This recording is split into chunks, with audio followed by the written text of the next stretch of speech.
partigiano,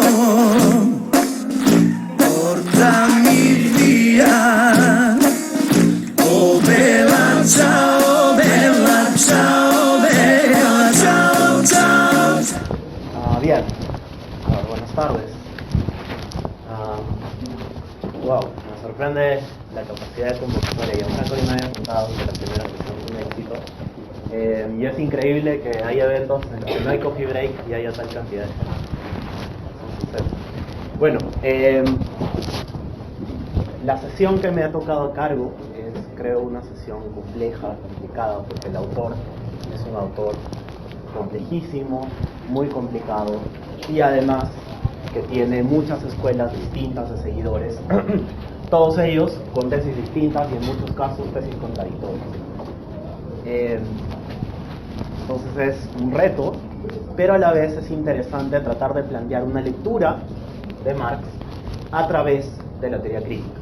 Lo que voy a tratar de hacer es tomar los textos que se encargaron para preparar esta sesión y voy a comenzar a hacer a través de estos textos una lectura un poco más amplia de qué es lo que Marx representa para la tradición de la teoría crítica.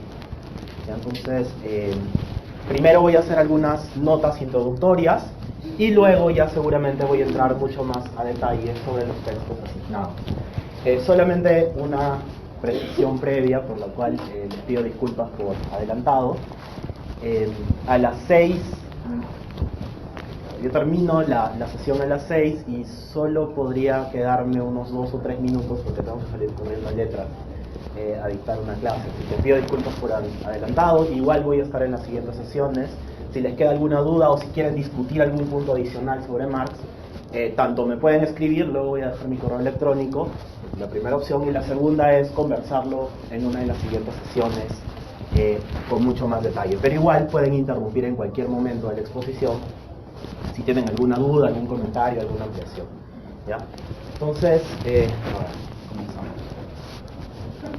Y antes de entrar a esto, que es un cuadro, digamos, cronológico sobre las principales obras de Marx, quiero comentarles algunas cosas biográficas sobre su obra, que tal vez merecen algún detalle y merecen ser mencionadas.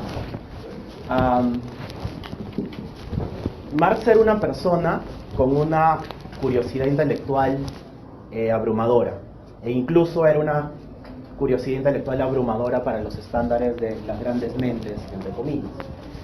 Durante su vida estudió sociología, estudió, en realidad su primer grado, lo que podría ser su bachillerato, entre comillas, lo hizo en jurisprudencia, en lo que hoy en día es derecho, lo cual para mí es genial, porque yo también soy abogado de profesión, no se siente bien. Y no es el único, además. Leibniz, por ejemplo, también estudió jurisprudencia como primera profesión. Sin embargo, desde muy al inicio mostró un interés interdisciplinario por muchas otras disciplinas. Como seguro muchos de ustedes saben, su tesis doctoral, que además la saca muy joven, es sobre Epicuro. Y tenía un conocimiento bastante bueno sobre filosofía griega antigua. Eso es, digamos, por el lado de la filosofía. Pero Marx también tenía un fuerte interés, después, digamos, de este primer interés por la filosofía, en la tradición de la economía política. Y eso lo vamos a ver seguramente a través de sus obras. Entonces, hay algunas cosas interesantes que uno puede mencionar sobre lo voraz que era el apetito intelectual de Marx, y es que durante su vida él quiso ser, dramaturgo, porque admiraba a Balzac, quiso ser poeta, pero luego pensó que eso estaba reñido con la praxis, digamos, revolucionaria, y finalmente lo abandonó. Escribió todo lo que escribió, porque además de escribir El Capital o obras mayores que son largas, grandes y complejas, también tenía textos mucho más periodísticos, entre comillas. Ya, como ustedes saben, incluso él fue director de anales o de publicaciones periódicas. Y por otra parte, hay algunos datos ya mucho más curiosos que uno comienza a ver cuando entra en detalle de su obra, y es que, por ejemplo, para terminar el primer volumen del Capital necesitaba analizar algunas cifras o datos sobre Rusia. Entonces aprendió ruso, sabía francés, además lo sabía bastante bien, porque uno encuentra varias citas a lo largo de sus obras, por ejemplo, en Sobre la cuestión judía, que se les ha encomendado para leer, que están en francés. No es solamente mera erudición, es decir, no solamente está citando por darse el placer de citar en francés, sino que era un idioma que dominaba bastante bien. Entonces, yo creo que era una personalidad absolutamente abrumadora en ese sentido. Era una persona que quería hacer una suerte de diagnóstico social de su tiempo, más allá de la disciplina a la que estuviese atado. Es decir, para él la cuestión no era tanto crear una microespecialización, por ejemplo, en economía política o en filosofía idealista, sino tratar de usar todas estas herramientas para dar una respuesta global de diagnóstico de su tiempo, diagnóstico social de su tiempo. No estoy usando la categoría sociológico aquí porque yo creo que no se aplica en estricto a Marx. Y eso es una de sus grandes herencias, creo, en la teoría crítica. Marx no está haciendo la sociología en el sentido de, como se suele hacer a veces, como microsociología, una sociología de mecanismos, sino que está tratando de hacer una suerte de teoría sociológica, que luego va a entrar o va a engarzar con una tradición fuerte en los primeros años o en los primeros periodos de desarrollo de la sociología. Entonces eso es importante también mencionar. Bien. Ahora sí paso un poco con la cronología. Entonces, yo creo que se pueden distinguir tres periodos en la obra teórica de Marx. Yo la dividiría del siguiente modo. Tenemos una primera etapa, que son los textos de juventud, que básicamente están caracterizados por una reacción frente a quienes habían sido sus mayores influencias en su periodo de juventud, que son Hegel por un lado y los neohegelianos por otra parte. Entonces, esa primera etapa de textos son una etapa más reactiva, digámoslo así. Usando categorías nietzscheanas, Marx es un león en ese momento, está respondiendo frente a algo sin tener muy claro qué es lo que va a construir a partir de esas críticas. Entonces, y aquí tenemos ya las críticas a Bruno Bauer, tenemos críticas a Feuerbach, tenemos críticas al mismo Hegel, que están en su crítica a la filosofía del Estado, que Marx escribe además cuando solamente tenía 24 años. Mientras muchos de nosotros, me incluyo, publicamos memes, Marx estaba escribiendo sus críticas a la filosofía del Estado de Hegel, además parágrafo por parágrafo. Y ese era un estilo muy, se podría decir, maniático de Marx. Marx tenía esa manía de copiar grandes fragmentos de obras de autores. Por ejemplo, está sus comentarios críticos sobre la economía política, entonces copia enormes fragmentos de varios autores y a continuación los comienza a, Hardy dice, deconstruir. El término contemporáneo está inserto en otra tradición teórica, pero en estricto lo que está haciendo es eso, comienza a generar una lectura parchando los huecos que encuentran esos mismos autores y reconstruyendo una postura más sólida. ¿Ya? Entonces, esa es la primera etapa, la etapa reactiva, la etapa del Marx joven. Luego, creo, tenemos una etapa de construcción teórica todavía bastante abstracta, cuya principal obra, me parece, es la ideología alemana. Ya en la ideología alemana uno puede encontrar rastros hegelianos bastante fuertes, sobre todo en una suerte de filosofía de la historia. Esa filosofía de la historia que aparece, creo yo, en la ideología alemana, sin embargo, es una filosofía de la historia de un carácter parcialmente distinto a la hegeliana.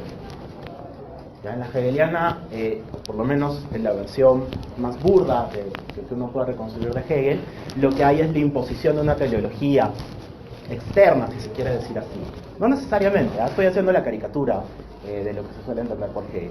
Mientras que en Marx, más bien, este movimiento dialéctico histórico surge de la misma estructura social, de la misma dinámica histórica. Entonces eso es lo que creo que caracteriza a su segunda etapa. Les voy a ir apuntando por aquí. La primera son los textos de juventud.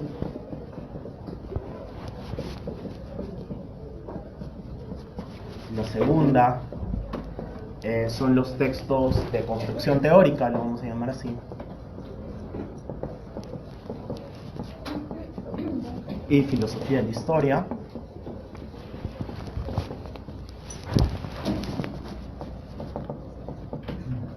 Aquí ya podemos encontrar entre líneas tesis polémicas, como que toda la historia se puede reducir a la historia de la lucha de clases.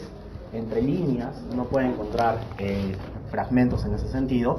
Y la tercera etapa, que es un poco la que vamos a ver el día de hoy y la que vamos a analizar con más detalle, es la obra de madurez. que tiene varias peculiaridades. Yo no estoy diciendo que haya una línea de continuidad absoluta entre estos tres periodos. Marx va a abandonar algunos conceptos, va a abandonar algunas nociones, va más bien a incorporar otras a su obra teórica. Hay una cuestión interesante, por ejemplo, en cuanto a la relación con Hegel. En la primera etapa, me parece, y hay muchos autores que lo sostienen así, se nota claramente que Marx no ha leído demasiado a Hegel. Es decir, es un autor que le genera muchísimo interés, pero más allá de la filosofía del derecho, la filosofía del Estado, no tiene mayor conocimiento sobre la obra hegeliana. Sin embargo, aquí, el uso de categorías hegelianas de manera ya implícita, si se quiere, es determinante para la estructura de textos como El Capital. Es decir, uno puede leer El Capital, y de hecho creo que esa es la mejor manera de leerlo, como un texto dialéctico, eminentemente dialéctico. Por eso es que parece por momentos un texto repetitivo. Uno comienza a leerlo y ve que Marx primero habla de la mercancía, el valor, y comienza a ver que varios capítulos después vuelve a aparecer la mercancía y el valor, y uno dice, pero esto ya lo explicó antes, ¿por qué vuelve? Pero no se da cuenta que está volviendo desde un prisma distinto, desde una luz distinta, desde un análisis diferente. Entonces, un texto eminentemente dialéctico que está mediado por la lectura de Marx de la ciencia de la lógica de Hegel.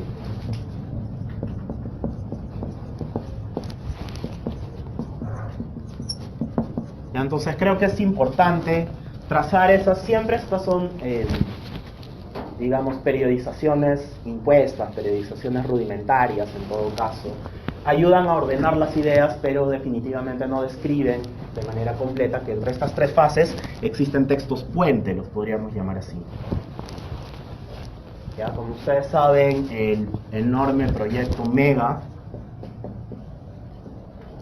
está traduciendo, está compilando en realidad todas las obras de Marx y las va publicando en un montón de volúmenes, que hasta ahora van, no sé, creo que 47, que incluye obras de Marx y de Engels.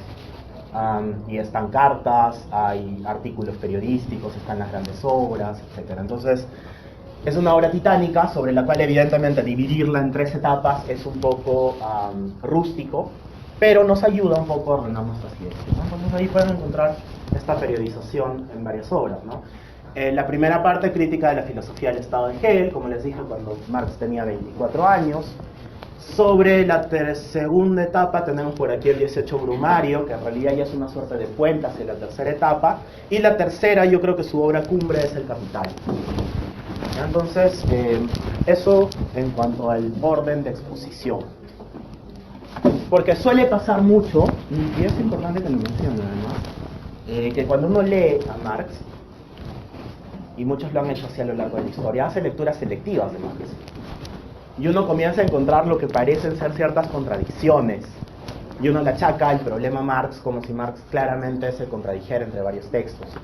Pero digamos, para hacer una lectura fiel y crítica a su obra, uno tendría que tomar en cuenta el periodo en que está escrita, la evolución de las mismas categorías teóricas que está usando.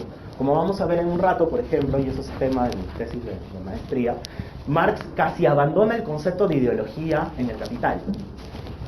En tanto tal, el concepto de ideología prácticamente no aparece, creo que hay una o dos menciones en todo El Capital.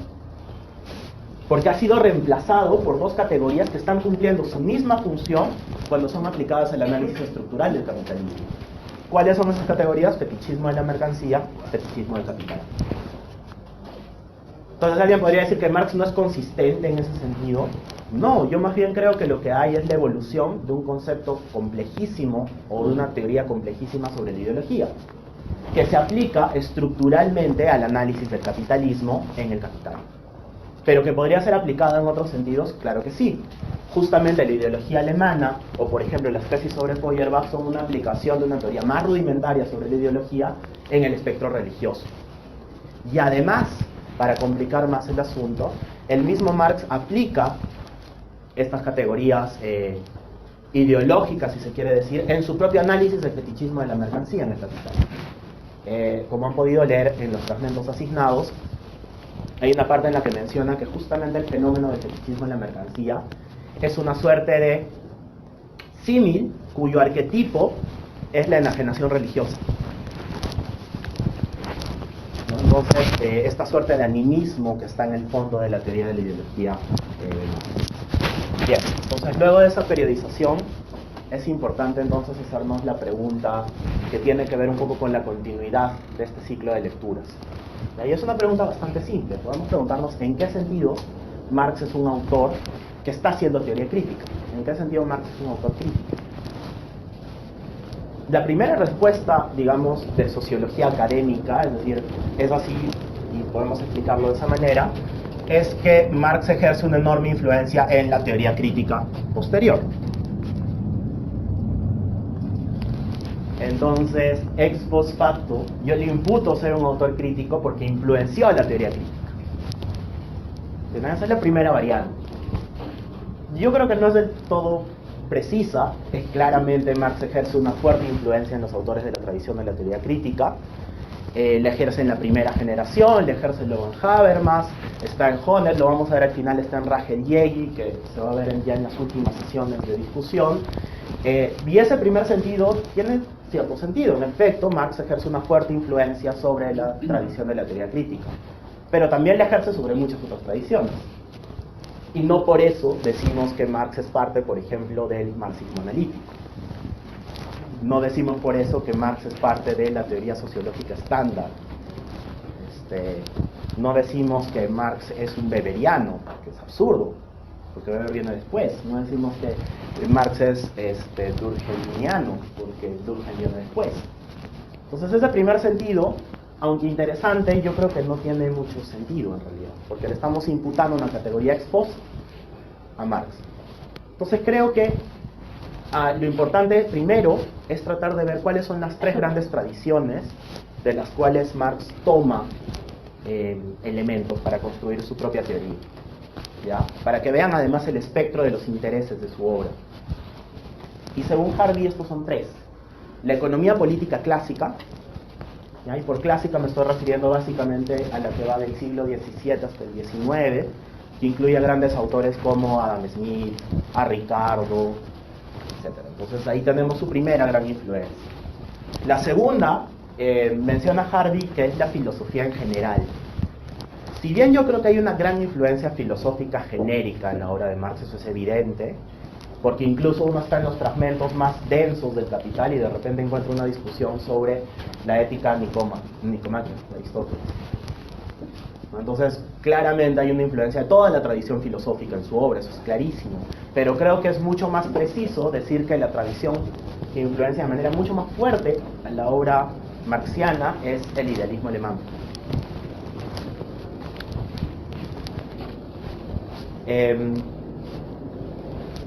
No tanto el mismo Kant, pero Fichte, Schelling y Hegel claramente sí. Y mucho más claramente Hegel y sus dos interpretaciones, digamos, la de los hegelianos de derecha y de izquierda. Esa segunda tradición es una tradición muy importante para entender la obra de Marx. Y la tercera tradición de la cual Marx toma elementos, y eso tiene que ver con la razón por la cual todo joven auténtico ha admirado a Marx como un gran autor, es el socialismo utópico, es decir, la dimensión utópica de su pensamiento. Y en el socialismo utópico él va a tener grandes problemas, pero también va a proponer una salida que a él le parece viable y científicamente sustentada, esta salida comunista. ¿Ya? Pero en esta tercera dimensión está Proudhon, está su discusión con Bakunin. Entonces, tenemos tres tradiciones y queremos buscar un segundo sentido en el cual Marx es un autor crítico. Ya hemos abandonado, como dije, esta imposición ex post facto, por la cual Marx es crítico en la medida que la teoría crítica lo usó como uno de los principales autores para desarrollarse. Yo creo que Marx es crítico en este segundo sentido. Y veamos, yo les he mostrado tres tradiciones y les he dicho Marx toma elementos de esta teoría. Y lo que uno encuentra muchas veces cuando eso pasa es que el autor toma categorías de manera crítica y forma una suerte de rompecabezas que es una amalgama de tradiciones. Eso no lo encuentran muchos autores y lo encuentran en muchas obras. Pero ese no es un sello distintivo de la teoría crítica. De hecho, si piensan en términos más contemporáneos, Habermas toma un montón de conceptos de la tradición sociológica, de la filosofía, tanto analítica como continental, pero no los toma de manera crítica.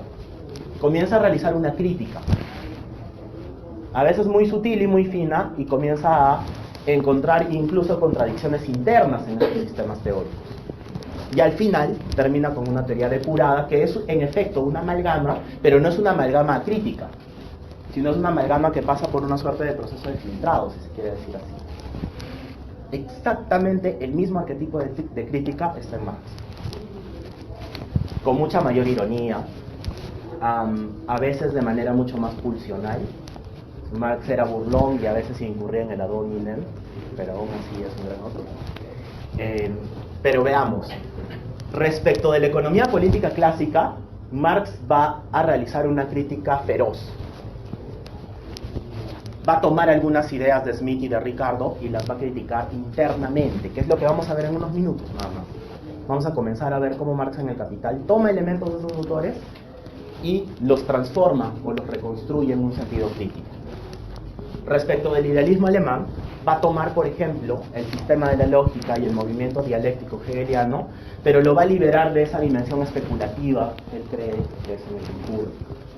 Ya por eso existe esta, yo le llamaría más, es un mito urbano, el del descabezamiento de Hegel. Lo primero que uno aprende cuando se acerca a la relación Hegel-Marx es una imagen criminal, ¿no? Lo que ha pasado es que Marx le ha cortado la cabeza al sistema hegeliano, lo ha invertido. La típica idea de la inversión del sistema hegeliano por parte de Marx. Yo creo que la cosa no es tan radical, pero en todo caso sí es cierto que la filosofía de la historia que va a construir a partir del idealismo alemán Marx está liberada de una suposición teleológica de corte más incluso teológico que está en Hegel. Entonces esa es la segunda dimensión en la que es crítico.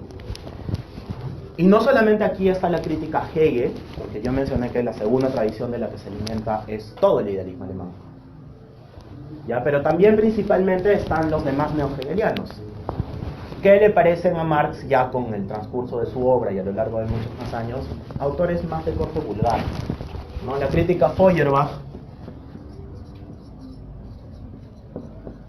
la crítica Bauer, va perdiendo importancia a lo largo de su obra. Marx se da cuenta que en realidad está discutiendo frente a una suerte de titanes, que incluyen a Hegel, pero que ya no es tan necesario seguir discutiendo con estos señores respecto de quienes ya han mostrado inconsistencias bastante grandes en sus teorías.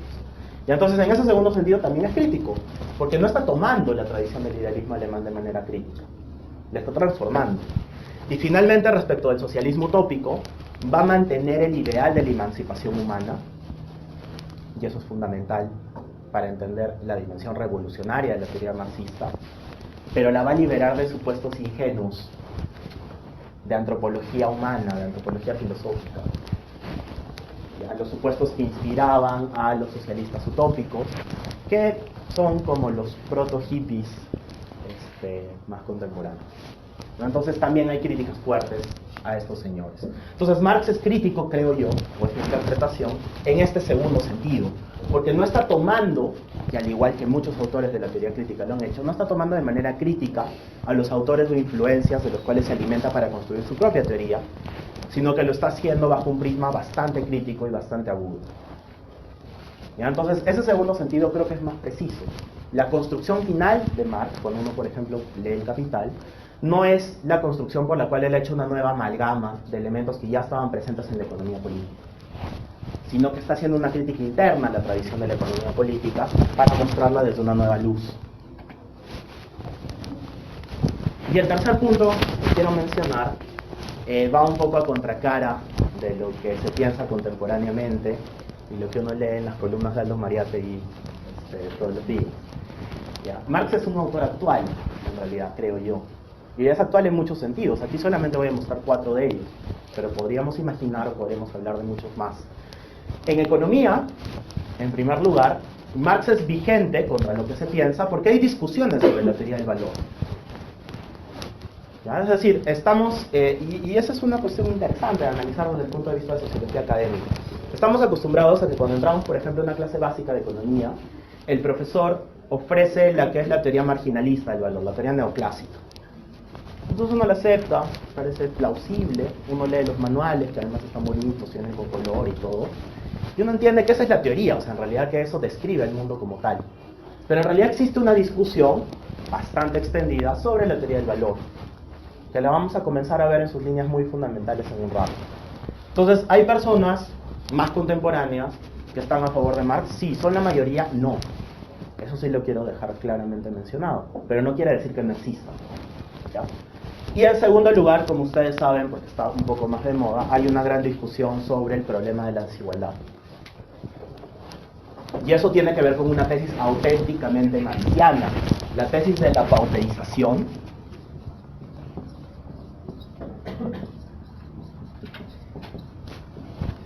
Es una tesis que está en Marx.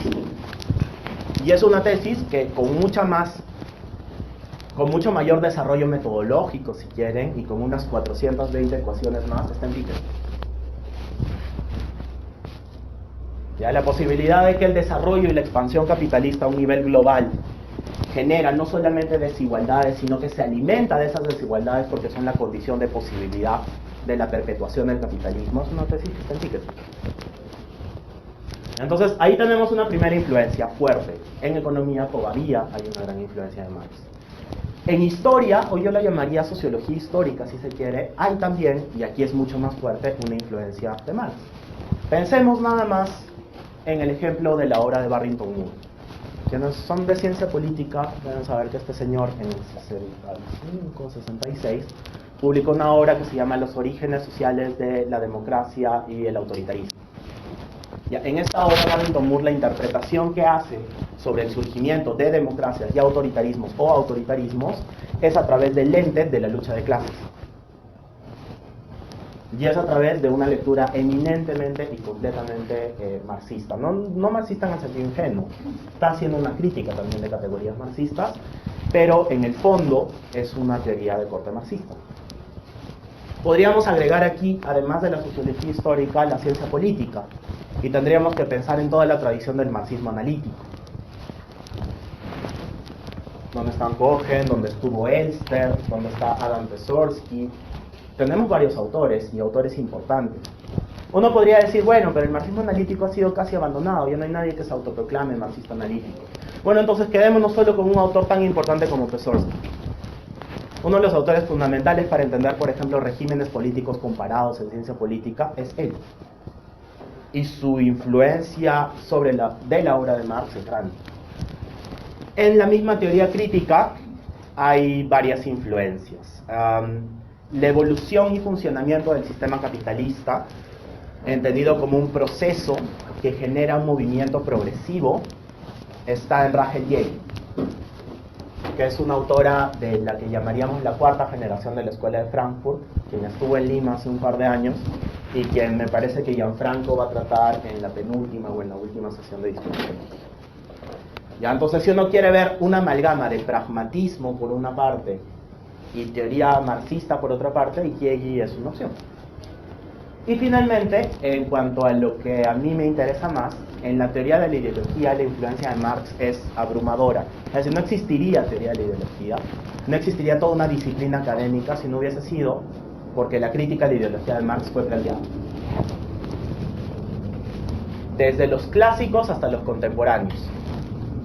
Gramsci, Althusser, quienes van más por el lado de postestructuralismo, Zizek, Terry Eagleton incluso, todos ellos parten del prisma marxista y desarrollan una teoría de la ideología. Entonces también aquí tienen una influencia. Ojo, cuando yo digo influencia, no estoy diciendo que estos señores que usan elementos de la teoría marxista tengan razón, ni estoy diciendo que sus teorías sean las mejores.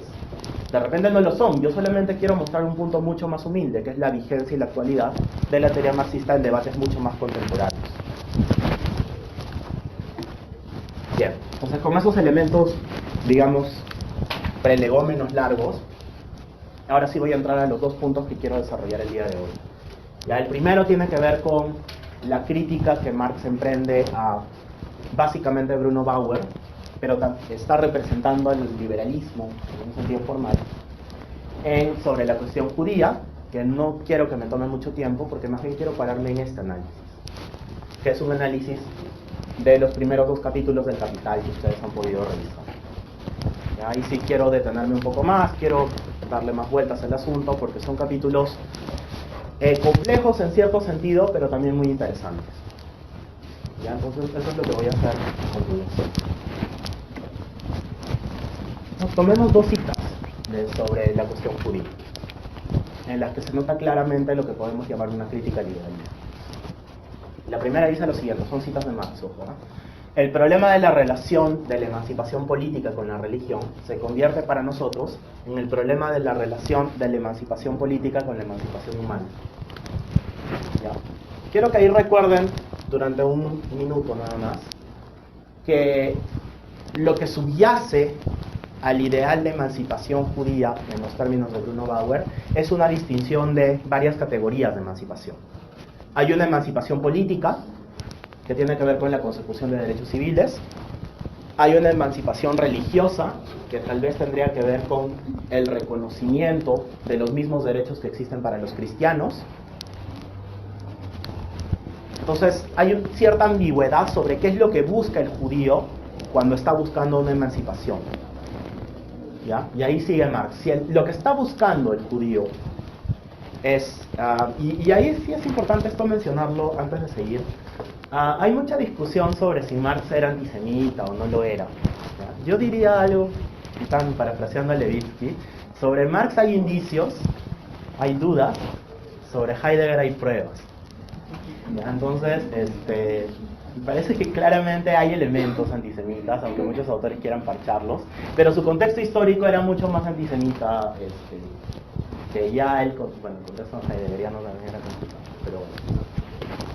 Por lo menos no había encontrado esos textos que había encontrado en el caso de Heidegger, ¿no? Eso salva a Marx de que se cierna sobre él esa figura tan fea del antisemitismo. Ya entonces, y continúa Marx, si lo que están buscando es un reconocimiento en tanto a su pertenencia religiosa, no pueden porque el Estado cristiano es su enemigo directo. Lo que pueden estar buscando en todo caso es su reconocimiento formal de derechos. Y aquí viene entonces el segundo momento. El límite de la emancipación política se manifiesta inmediatamente en el hecho de que el Estado se puede liberar de un límite sin que el hombre se libere realmente de él. En que el Estado pueda ser un Estado libre sin que el hombre sea un hombre libre. ¿Cuál es el punto aquí? La crítica de Marx es una crítica que se anticipa a todas las discusiones contemporáneas sobre los problemas del liberalismo formal, si se quiere así. Ese liberalismo que lo único que propone es una consecución de los mismos derechos para todos. ¿No? Entonces, en la medida en que yo tenga derecho a voto, dice un liberal ingenuo, o que las mujeres tienen derecho al voto, ya desaparecieron todas las cadenas que las sometían a una relación dispar. Desapareció toda la estructura social de dominación que mantenía toda esa estructura de género opresor. Y tú le preguntas, ¿pero por qué? Eso es absurdo. Te dice, porque ya tienen derecho a voto. Quedan muchísimas cosas más que tienen que ver con lo que más adelante van a ver, se llama poder constitutivo. Cómo se constituye el espacio de poder de una sociedad. Que solamente decir que la consecución formal de un derecho cambia el asunto en términos reales. Entonces, Marx va a continuar haciendo una crítica a lo que podríamos llamar la protoversión de la política de la identidad. Está además muy de moda hoy en día. No busques tu liberación o no busques tu emancipación en tanto comunidad particular, en tanto judío. Busca en todo caso tu liberación o busca tu emancipación en tanto parte del género humano. Ya esa emancipación es real, no es una emancipación formal, no tiene que ver solamente con la consecución formal de derechos, sino que tiene que ver con una transformación de las relaciones sociales que hacen posibles ciertas estructuras de dominación.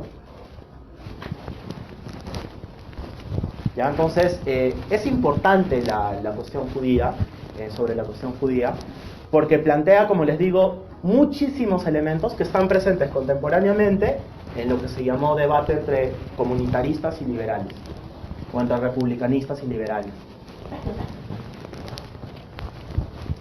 ¿Ya? Entonces tenemos elementos importantes para comenzar a pensar esto. Por ejemplo, uno puede comenzar a rastrear, y esto está además en las lecciones, quienes les gusta un poco Rawls, seguramente saben que Rawls tiene un libro que es la compilación de sus clases de historia de la filosofía, y él dedica parte de sus clases, o dedicado parte de sus clases, a analizar a Marx. Y una de las cosas que va a tratar de hacer precisamente Rawls es tomar esta crítica en serio, es decir, el problema del mero formalismo del liberalismo. Y lo va a tratar de transformar para generar un liberalismo que podríamos llamar más sustantivo. Podemos cuestionar que no lo hizo, en efecto no lo hizo, pero era consciente del problema.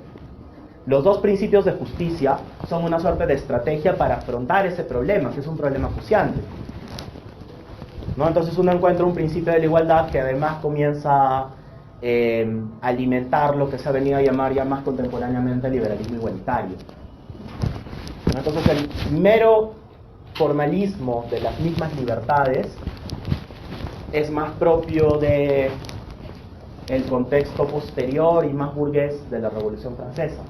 Pero digamos hay variantes mucho más sustantivizadas de la igualdad formal que ya están presentes de manera embrionaria, y no solamente embrionaria, yo creo que están bastante bien desarrolladas en un texto como Sobre la cuestión judía. Bien, entonces con esa crítica en mente quiero que la mantengan, por eso es que el primer texto que había que revisar era Sobre la cuestión judía. Podemos pasar a analizar el texto más denso y más pesado del Capital. Hasta aquí quiero saber si alguien tiene alguna duda o algún comentario que quisiera agregar. ¿No? Bien. Ya. Todo el mundo tiene, hay como un acuerdo generalizado en que la manera de comenzar del Capital es una manera muy extraña. ¿Ya? Lo primero de lo que va a hablar Marx es de la mercancía. Así comienza el Capital. ¿Ya?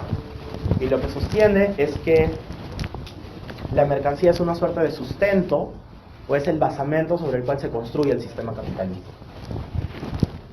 Y la mercancía es un producto cualquiera. Esta botella es una mercancía, el libro que está ahí o el celular o las mochilas que ustedes tienen son mercancías. Y la característica de la mercancía, la característica más relevante en tanto tal, es que tiene una duplicidad. Por un lado tiene un valor de uso, así es, y por otra parte tiene un valor de cambio.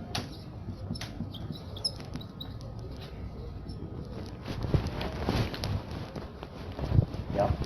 El valor de uso tiene que ver con cómo yo empleo dicha mercancía, para que satisfaga algún interés o satisfaga alguna necesidad que yo tenga.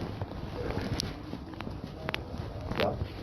Cuando yo escribo en el cuaderno, cuando yo escribo en mi cuaderno, le estoy dando uso a una mercancía que yo compré en algún momento. Ahora es un bien privado, pero en algún momento estuvo sometida al intercambio de mercado. Y al momento que yo me apropié de ella mediante un intercambio monetario, o mediante un intercambio en forma de trueque, ese bien se hizo mío. Y en ese momento se convirtió solamente en un valor de uso. Satisface una necesidad o satisface un interés. En ese sentido, es cualitativa. Cualitativo, si se quiere. Todas las mercancías son distintas. Distintas en el sentido más ordinario del término. Todas satisfacen un interés diferente de la persona que los usa. Y todas tienen una finalidad distinta. La mercancía botella de agua tiene como finalidad satisfacer la sed de quien la compra. La mercancía cuaderno tiene como finalidad poder ser el recipiente de algunas ideas que se me ocurran mientras estoy en clase, etc. Sin embargo, el valor de cambio hace una abstracción de esa dimensión cualitativa. El valor de cambio es meramente cuantitativo.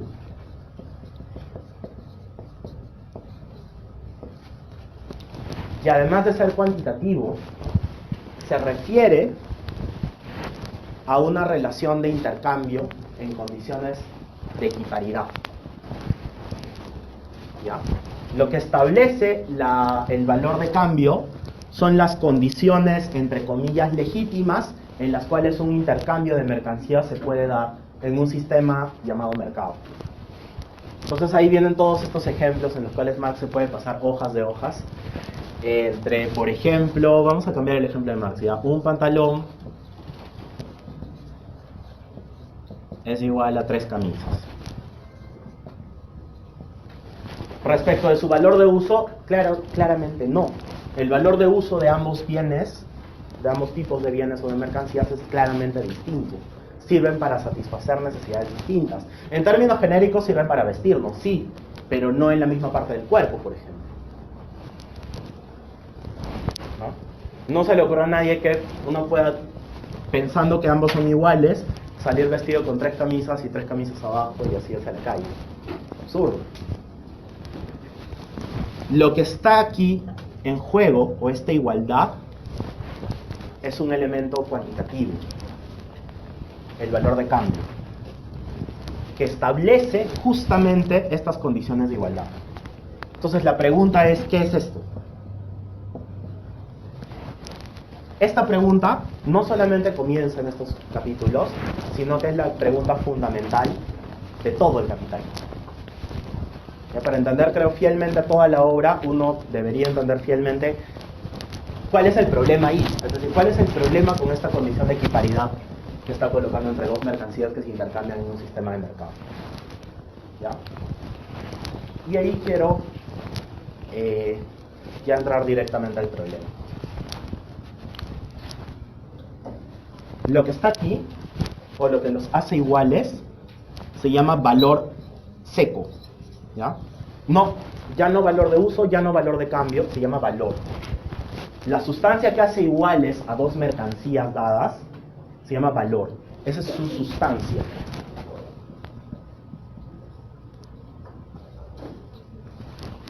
Y este valor es igual al trabajo.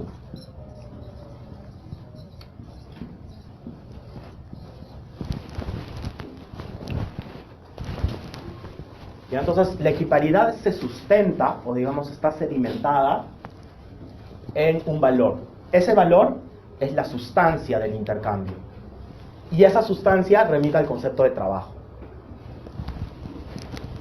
Para quienes les apasiona la metafísica y la ontología, ahí está la sustancia de aquello que le da sentido a la equiparidad.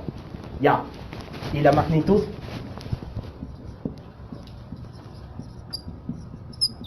Es decir, hasta aquí no hemos respondido a la pregunta. Quiero que me sigan, por favor, porque esta parte es compleja.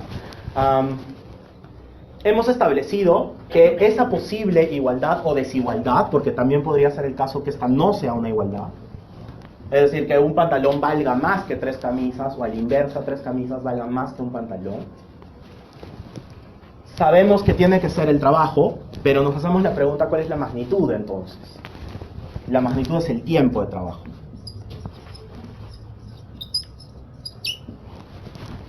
En un ratito vamos a ver qué significa eso. Todavía esto es súper críptico y se va a comenzar a aclarar más adelante. Ya, entonces, el trabajo sustenta, es la sustancia en todo caso de la relación de igualdad.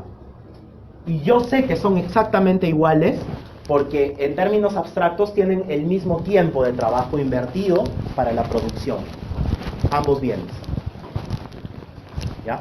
Y eso me lleva entonces a esta filmina. Lo que está haciendo Marx en el Capital se llama más contemporáneamente una teoría objetiva del valor.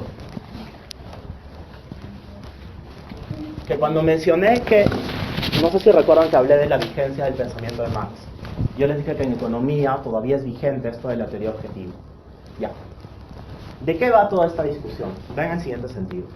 Existen como dos grandes tradiciones sobre lo que en economía se llama la teoría del valor. ¿Ya? Por un lado están los objetivistas, que lo que consideran es lo siguiente: el valor se basa en condiciones de producción.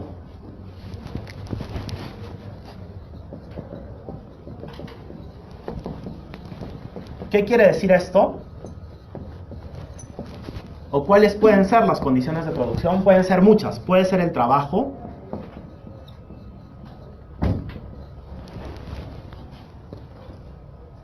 puede ser la tierra, puede ser la propiedad sobre la cual se asienta,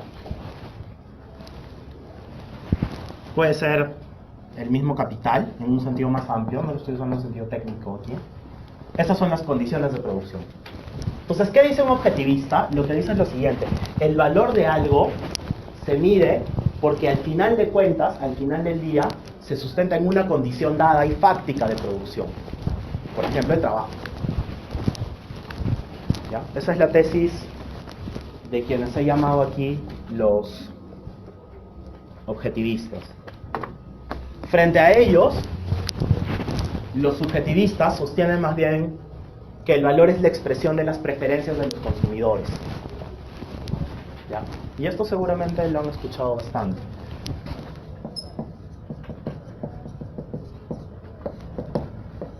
¿Ya? ¿Cómo va el asunto? Va así, de la siguiente manera. Como vamos a ver en la siguiente filmina, la teoría sobre el valor de Marx es una teoría objetiva en el sentido del trabajo. Por eso se le llama teoría del valor-trabajo. Es una teoría objetiva, ¿ya? Para dejarlo claro, Marx está de este lado. ¿Qué sostienen los que adhieren a una teoría subjetiva del valor? Sostienen lo siguiente. Como ustedes saben, la clásica curvita de oferta y demanda, a medida que el precio aumenta, la cantidad demandada disminuye, ¿no? Espérense, esto es cantidad. Y esta de aquí es la curva de demanda. Y la curva de oferta es inversa. A medida que el precio sube, la oferta sube también. Esta es la curva de oferta. Se supone que hay un punto medio aquí, en el que convergen tanto lo que se produce con lo que se demanda. Y este es el equilibrio de mercado, en realidad. Este es el precio de equilibrio, ¿sí? Y esta es la cantidad de equilibrio. Ya, esto es economía básica, no es nada loco. ¿Ya? Un subjetivista lo que va a sostener es que el valor se determina en esa confluencia sin importar las condiciones de producción. Si se hizo por más, si se hizo por menos de lo que costó producirlo, no importa. Lo que importa es que subjetivamente quienes intercambiaron el bien hicieron la siguiente consideración, ¿ya? Yo valoro más recibir 20 soles que quedarme con mi mochila. No importa que mi mochila me haya costado 50 soles. En este momento dado, yo valoro más 20 soles que la mochila. Entonces realizo el intercambio.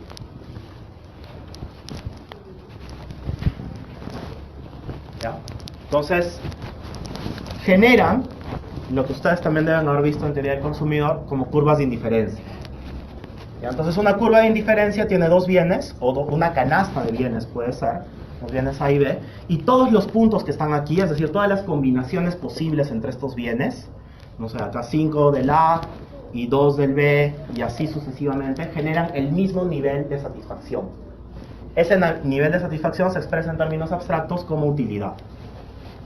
Entonces yo puedo poner este punto aquí, en el cual yo quiero A' y B', y a este punto le llamo utilidad 1. Esta utilidad 1 es igual a este punto de acá, en el que yo quiero A2' y B2'. Son exactamente iguales. ¿Por qué son iguales? Porque los dos pertenecen a la misma curva de utilidad. ¿Queda claro? Esa es la teoría subjetiva del valor. Entonces no interesa en realidad las condiciones de producción. Ya, para Marx eso no es así. Porque Marx va a trazar una distinción entre precio y valor. Y esa es una distinción que está además en muchos autores, no solo de economistas políticos clásicos, sino también los neoclásicos hacen esa distinción. Pero para Marx va a tener otro sentido. ¿Ya? Entonces es distinto el precio al valor. ¿Qué quiere decir eso? Volviendo al ejemplo que puse hace un ratito, quiero que volvamos al ejemplo. Yo puedo aceptar que tú quieras cambiar tu mochila por 20 soles. Bacán, ese es el precio. Pero el valor de esa mochila no son 20 soles. Porque las condiciones de producción invertidas para obtener esa mochila, en tanto trabajo humano, son mayores que 20 soles. El precio en este caso no es igual al valor de la cosa. ¿Puede darse ese fenómeno? Sí. Por ejemplo, cuando tenemos mano de obra barata explotada en China o en Taiwán, en el fondo tenemos precios más bajos que el valor social de ese producto. Es decir, para la persona le costó jornadas laborales de 18 horas, con infrapagados. ¿no? Entonces finalmente yo obtengo un bien y digo, oye, qué genial que es China, produce las cosas muy baratas. Sí, claro, pero es que tu precio no incluye lo que llamaríamos externalidades negativas, que se generan sobre la mano de obra, porque no se le está pagando todo lo que se le debería pagar por las condiciones de producción en las cuales se está operando. ¿Ya? Entonces, esa distinción entre precio y valor es fundamental para la teoría de Marx. ¿Ya? Entonces, ahí tenemos trazadas como las dos grandes tradiciones sobre la teoría del valor. Ya están los subjetivistas, como les dije, de un lado, y los objetivistas por otro. Y ambos explican fenómenos interesantes. Por ejemplo, un objetivista podría decir que el agua, a pesar de ser tan importante para la vida humana, no cuesta casi nada, porque no nos cuesta nada poner las manos así en un río y tomarlo, ¿no? O coger una botella o coger un cántaro y sacar un poco de agua. Es decir, el trabajo humano invertido en obtener agua es poco, ¿no? Y ahí Harvey, mientras comenta esto, se burla un poco, ¿no? Y dice, con el tiempo llegará el día en el cual nos vendan aire, porque el aire estará tan contaminado que ya no será un bien absolutamente abundante. ¿Ya?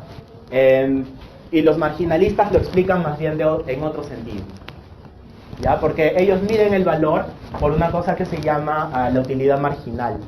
¿Cuánta utilidad me da una unidad adicional de un producto? ¿Ya? Entonces, digamos, desde el punto de vista explicativo, ambas teorías creo que tienen bastante sentido, porque explican fenómenos distintos. Pero la teoría marxista del valor-trabajo da cuenta de lo oculto del sistema capitalista, es decir, que está debajo del producto, que luego él va a llamar el fetichismo de la mercancía, que es mano de obra, trabajo humano. Entonces, una vez que ha quedado claro esto sobre la teoría del valor, ya podemos entrar a la primera pirámide que se forma en el capital. En efecto no es una pirámide, sino es el comienzo de una espiral dialéctica, que va a seguirse a lo largo de todo el libro. Ya, todo el capital no es nada más que una espiral que se va desplegando a lo largo de varios periodos. Entonces tenemos lo que ya hemos estado mencionando. Está el valor de uso, que son cualidades y cantidades materiales diferenciadas.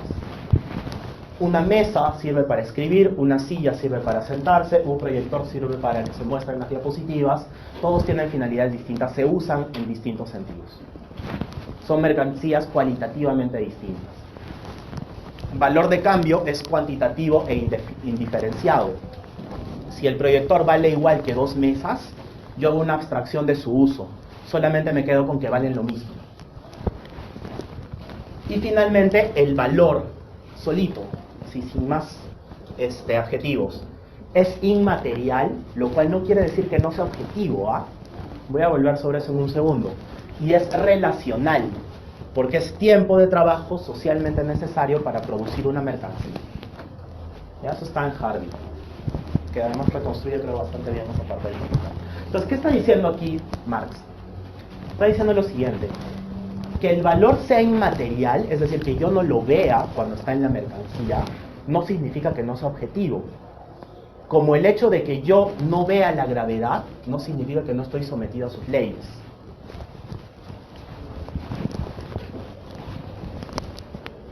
Aunque cierto postmodernismo diría que la gravedad es un constructo social.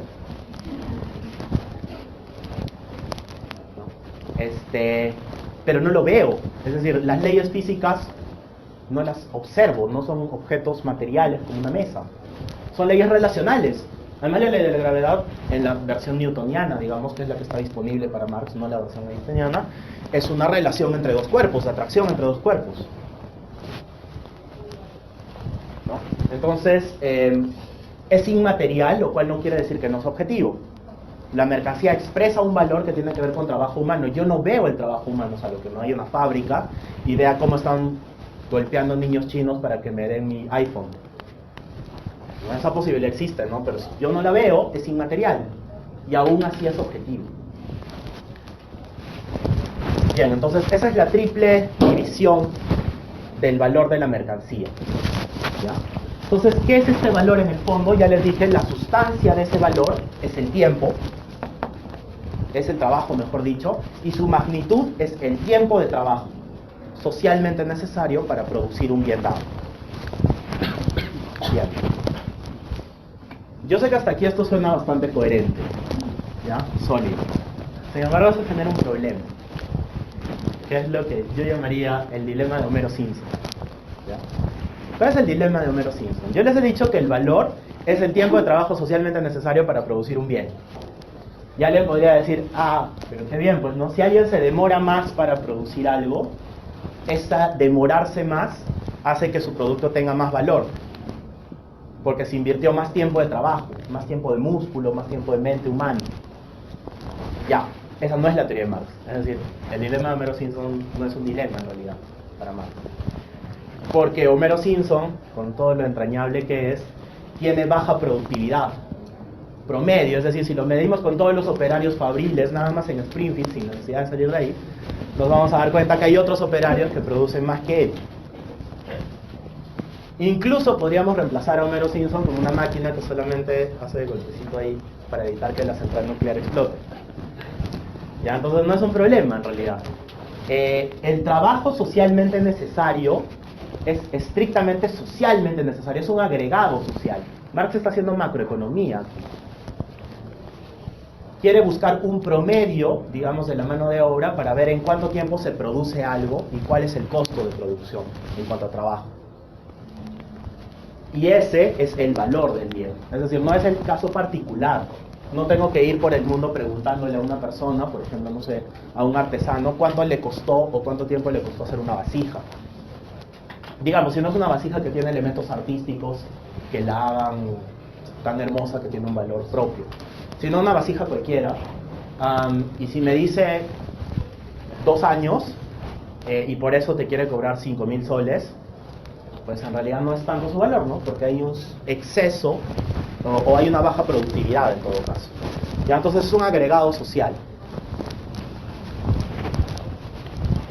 Bien. Por eso es que Marx dice que es tiempo socialmente necesario, no es tiempo particular de este caso o de aquel caso. ¿Cómo se obtiene eso a nivel práctico? Es un problema de medición, pero digamos no es un problema teórico. La noción teórica queda clara. Lo que yo tengo que buscar es el nivel de productividad estándar de una sociedad para producir determinada mercancía, y a partir de eso yo voy a basar mi estimación sobre el valor. Todo esto, pero dense cuenta de un detallito de la explicación que yo hice a propósito del valor. Yo les dije que cuando yo veo esta botella es maravillosa porque yo no veo todo lo que esta botella representa. Yo veo el producto acabado, veo la mercancía que está en un anaquel, de un grifo, de un mercado. Sin embargo, hay un elemento inmaterial de esa botella que es el valor que tiene que ver con el tiempo que tomó su producción, la mano de obra para su producción. ¿Ya? Pero como yo no estoy viendo todo el fenómeno de producción de la mercancía, hay algo que se me está escondiendo, algo místico y oculto. Eso oculto es lo que Marx va a llamar el fetichismo de la mercancía. Que es el concepto fundamental para posteriores desarrollos de la teoría crítica. En la siguiente clase creo que es Stefan Gruber, y con él van a ver mucho más a detalle cómo se reinterpreta el problema del fetichismo de la mercancía en Adorno y en Horkheimer. ¿Ya? Entonces, ¿cómo podemos reconstruir el argumento del fetichismo de la mercancía? Cohen propone una manera que, aunque tentativa, no es muy dialéctica esta comprensión. En realidad el problema del fetichismo de la mercancía es más dialéctico, pero nos ayuda a vislumbrar cuál es el asunto, ¿ya? Y el argumento va en 4 pasos, que son más o menos así. El trabajo de las personas toma la forma de valor de cambio de las cosas, ¿ya? Es decir, las personas trabajan haciendo una botella, y una vez que esa botella sale al mercado para ser intercambiada, adquiere un valor de cambio. ¿Ya? Primer pasito. Las cosas en efecto tienen un valor de cambio, es decir, pueden ser intercambiadas en el mercado. Esta botella vale 5 soles, como que un pantalón vale 100 soles, etc. Sí lo tienen, no es que no lo tengan. Sin embargo, no lo tienen de manera autónoma. Y ese es el fetichismo de la mercancía, es decir, este no es su valor intrínseco. Este es su valor solamente porque es producto de trabajo socialmente necesario para su producción. Y el fetichismo opera entre el paso 3 y 4, pero parece que lo tienen de manera autónoma. porque yo no estoy viendo el proceso de producción, la generación de valor. Como no lo veo, algo se me oculta. Es un mecanismo ideológico. El fetichismo de la mercancía es la teoría, creo, tardía de la ideología de Marx. En conclusión, el valor de cambio y la ilusión que lo acompaña no son permanentes, sino son peculiares de determinado tipo de sociedad, la sociedad capitalista, que funciona mediante un intercambio descentralizado de bienes. Es decir, no es algo endémico, no es que necesariamente se me tenga que ocultar el proceso de producción y el valor trabajo de un bien. Eso solamente es producto de que hay un sistema de relaciones sociales llamado capitalismo que justamente está basado en los contratos. Y los contratos establecen esta equivalencia al intercambio de mercancías. Es decir, el fetichismo de la mercancía no es objetivo, no es una ley del mundo, sino es producto de relaciones sociales. Y eso es importante porque el capital, para Marx, el concepto de capital, es un concepto dinámico y es un concepto relacional. Tiene que ver con el intercambio. No es un concepto estructural, si se quiere. Muchas veces se acusa de estructuralista, rudo a Marx, cuando en realidad no, él tiene muchísimos elementos más bien de dinamismo y de constante movimiento. ¿Ya? Entonces, eso es lo que ocurre. Tiene una ilusión que lo acompaña, pero esa ilusión no debería continuar por siempre. Y ese es el primer fetichismo. El segundo fetichismo, que Marx va a tratar más adelante, que no está en los fragmentos que les pedimos que revisen, es el fetichismo del capital, que aunque un poquito más sutil, opera de manera parecida. ¿Ya? ¿Qué es lo que ocurre en el fetichismo del capital? Lo siguiente. La productividad de los hombres que operan con alguna maquinaria física toma la forma de la productividad del capital.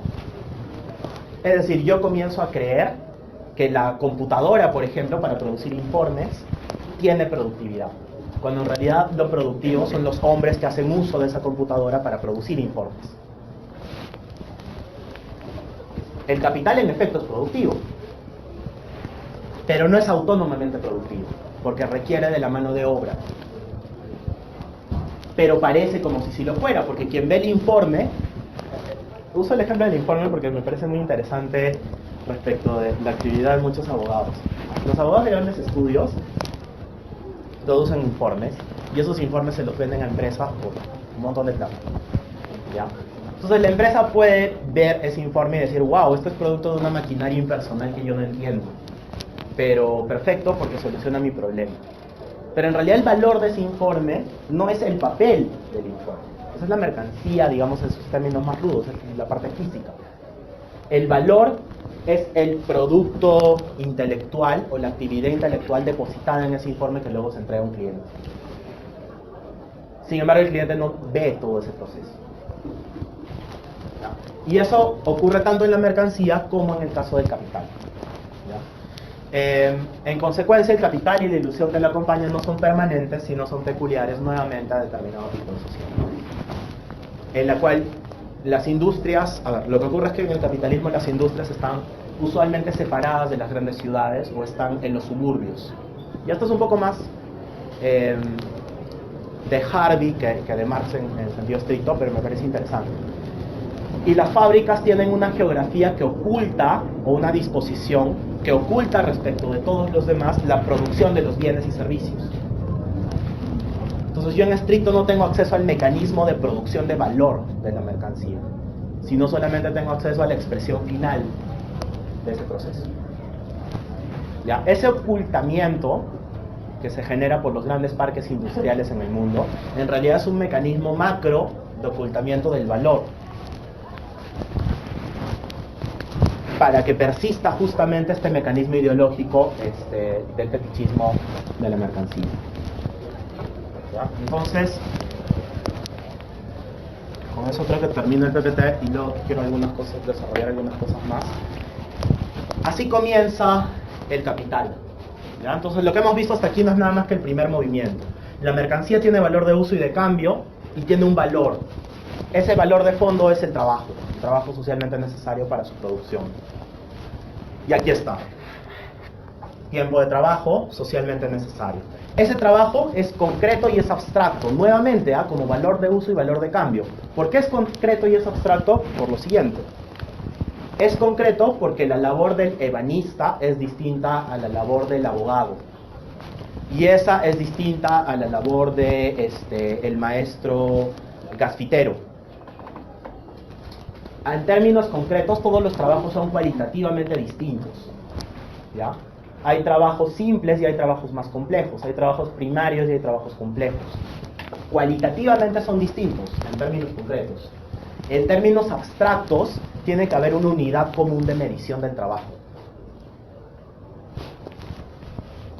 ¿Ya? Y ahí me parece que el término que usa Marx es trabajo primario.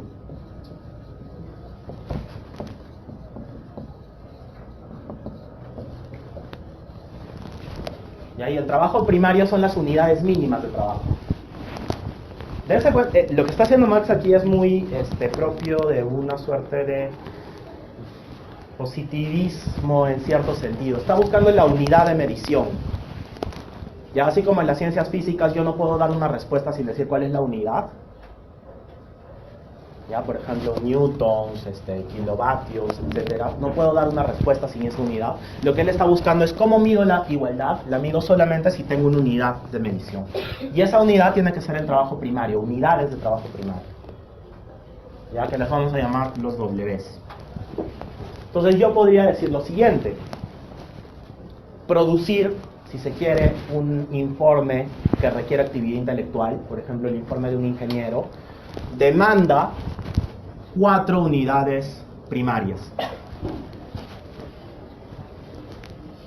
¿Ya? Y la unidad primaria es la propia del trabajo no calificado. Trabajo manual no calificado. ¿Ya? Entonces, no es un problema. Cuando la unidad de trabajo es más bien un trabajo más complejo, se multiplica la cantidad de trabajo primario por la cantidad que yo le imputo. Eso nuevamente es un problema de medición grande. ¿Ya? Pero en términos analíticos así funciona el argumento de Marx. Y la igualdad de, digamos, de trabajo es lo que determina el intercambio. ¿Ya? Y ahí finalmente llegamos al dinero como unidad de intercambio. Bien, no voy a seguir sobre el argumento porque no quiero hacer una exégesis tan pegada a la letra sobre el capital, sino que quiero detenerme sobre una parte final para pensar la producción más contemporánea. Y ahí cómo funciona el argumento de Marx. Deben haber escuchado, deben haber visto, o alguien les debe haber mencionado, que la ecuación más famosa del capital es la famosa ecuación de MD'. ¿No? Ahorita voy a explicar qué significa eso. Esta ecuación es así, donde esta D' es igual a la D más un diferencial de D.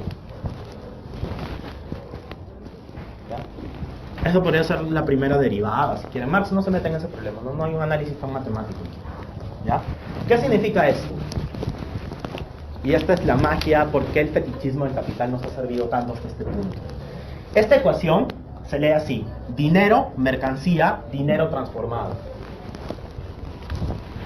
¿Qué quiere decir eso? El capitalista, mediante el dinero que tiene como capital, porque el dinero es también capital, compra un bien para producir.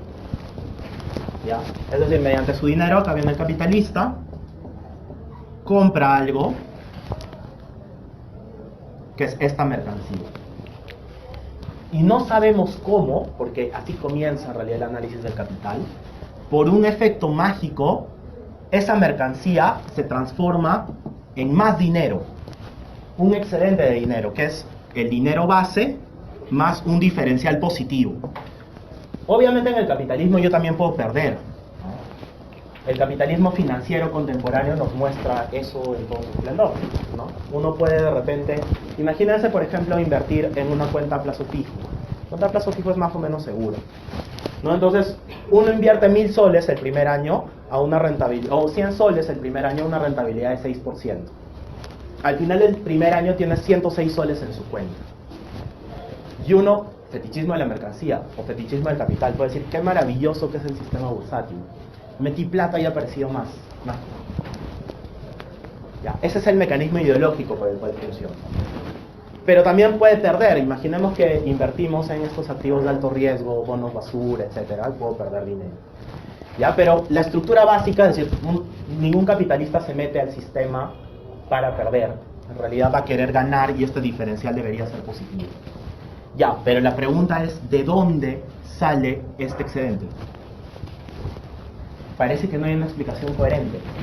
Los economistas políticos clásicos, Ricardo, Smith, etcétera, tenían un elemento moral en su teoría, por la cual los intercambios siempre son equitativos. Yo siempre intercambio equivalentes. Entonces, si ese es el caso, no se explica la ganancia capitalista. Porque siempre intercambio iguales. Debería en todo caso ser igual de rico toda mi vida. Y el resto de la sociedad debería ser igual. Ya, y la explicación de Marx es justamente comenzar a trabajar nuevamente con el fetichismo de la mercancía. ¿Ya? Pasa lo siguiente. En un sistema capitalista hay algunos individuos que tienen capital en el sentido de capital muerto, si lo quieren. Tienen terrenos, tienen inversiones, tienen ahorros, etc. Y hay otros sujetos insertos en el sistema capitalista que no tienen acceso a esos medios de producción. Lo único que tienen para ofrecer en el mercado es su mano de obra. Pero la mano de obra, en términos abstractos, también es una mercancía. Yo la puedo trabajar en el mercado. De hecho, lo que todos están haciendo en la universidad es generar más valor agregado de su mercancía. Suena súper mal, pero en realidad lo que hacemos es hacernos más valiosos en términos monetarios. Digo, si la universidad es una empresa, la universidad es otra cosa. Si asumimos la tesis de la universidad empresa, que abrazan con cariño a muchos liberales nacionales, lo que estoy haciendo es invertir, ¿no? Entonces, lo único que tiene para ofrecer este proletario, podemos llamarlo así, es su mano de obra. Y esa mano de obra es una mercancía. Pero ¿cuál es la característica de la mercancía? Que una vez que el propietario la compra, esa mercancía sale del mercado. No sé si me siguen. Una vez que yo compré esta botella, no importa que venga la persona detrás mío en la cola y le ofrezca al vendedor 10 soles por la misma botella, porque ya salió del mercado, yo ya la compré. ¿Ya? Ese es el principio de intercambio que opera en el derecho, en realidad. También en el derecho de los contratos uno suele decir eso, ¿no? Porque ya no tengo dominio sobre el bien. Ese bien ya fue traspasado a otra persona. Al momento que se ha traspasado, su disposición es completa prerrogativa del nuevo propietario. ¿Qué pasa en el trabajo? Una vez que yo vendí mi trabajo por un tiempo determinado, el propietario de los medios de producción dispone de mi mano de obra durante ese tiempo, como él desee en los términos de un contrato. Bueno, no me puede pedir cualquier cosa, es decir, no es que me pida que sea un payaso y yo puedo ser un payaso. Aunque en la práctica pasaba eso y pasa eso, por ejemplo con la jornada de 8 horas, ¿no? Uno firma un contrato por el cual dispone al empleador de su mano de obra durante 8 horas diarias.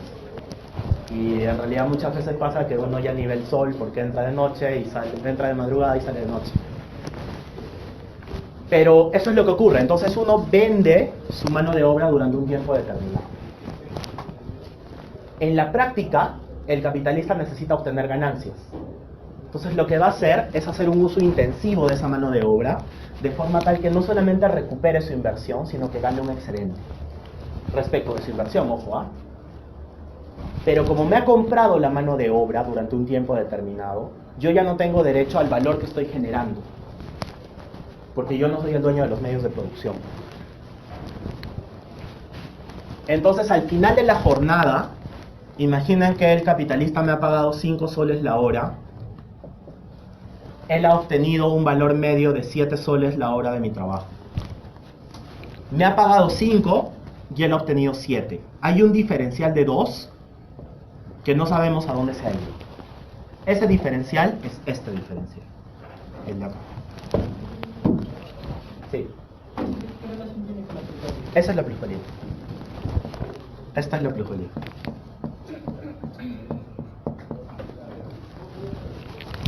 Entonces la plusvalía es valor que se ha generado o que el trabajador ha generado mediante el uso intensivo de su mano de obra durante un tiempo dado, pero al no ser propietario de los medios de producción, no se la puede apropiar, porque el momento en el cual lo generó, no estaba sometido a las relaciones mercantiles capitalistas, sino que estaba sometido a una relación contractual privada. No sé si queda claro, el capitalismo funciona bajo esa doble dinámica. Es público cuando le conviene, cuando hay intercambio de bienes descentralizado. Pero es privado cuando le conviene también. Al momento de que las relaciones laborales tienen lugar en una suerte de ámbito privado, no sometido a las leyes del mercado. Entonces ya no es el caso que yo comienzo a ofertar mi capacidad de producir 200 botellas en una hora, mientras que mi compañero puede 120 nada más. Porque todo eso yo ya se lo vendí al empresario capitalista durante un tiempo determinado. Y el excedente, esa prima de ahí, o este diferencial de acá, es apropiado por el capitalista. Entonces tenemos una cuestión curiosa, ¿ya? Y es un poco esto de la tesis de la pauperización. A mediano plazo, en la medida que el proletario o el trabajador industrial es infrapagado respecto de lo que en efecto está produciendo, nunca va a poder adquirir algún medio de producción. Y a contracara, en cambio, el capitalista obtiene nuevamente primas, porque sigue empleando intensivamente la mano de obra. Entonces la tendencia a largo plazo es una tendencia por la cual las desigualdades se hacen mucho más grandes y los ricos tienen más, y la clase proletaria o tiene igual o tiene menos, tendencialmente menos. Y esa es la dinámica de cómo funciona el argumento de Marx. Entonces, esto ya viene después, pero no quería dejar de explicarlo porque es un poco el centro y es a donde está conduciendo todo el argumento que viene desenvolviendo Marx. Cuando les mencionaba que está el problema del fetichismo de la mercancía, ¿dónde entra el fetichismo de la mercancía? Aquí. Entra en que cuando yo pagué por esta botella, no me di cuenta que quien la produjo bajo determinadas condiciones laborales. Y que esas condiciones laborales podían redundar, por ejemplo, en una falta de pago, o en un pago ínfimo por el trabajo que él viene realizando. Pero como yo no lo sé, en el fondo no sé que está siendo en cierta medida explotada esa persona. Ahí está el kit del asunto. Uno podría, y esa es una reflexión que hace Harvey a partir de su lectura del Capital, uno podría decir lo siguiente, ¿no? Solemos pensar, y de hecho nuestros sistemas de ética, nuestros sistemas de filosofía práctica, se basan en interacciones en las cuales tenemos frente a nosotros a la persona o al sujeto moral, ¿no? Es decir, por ejemplo, yo le debo cortesía, o le debo empatía, o le debo solidaridad a una persona que estoy viendo. Pero nuestros sistemas éticos o morales suelen hacer abstracción de sujetos a quienes no vemos y con los cuales igualmente interactuamos. Quienes han fabricado el cuaderno, la mochila o el celular que tenemos.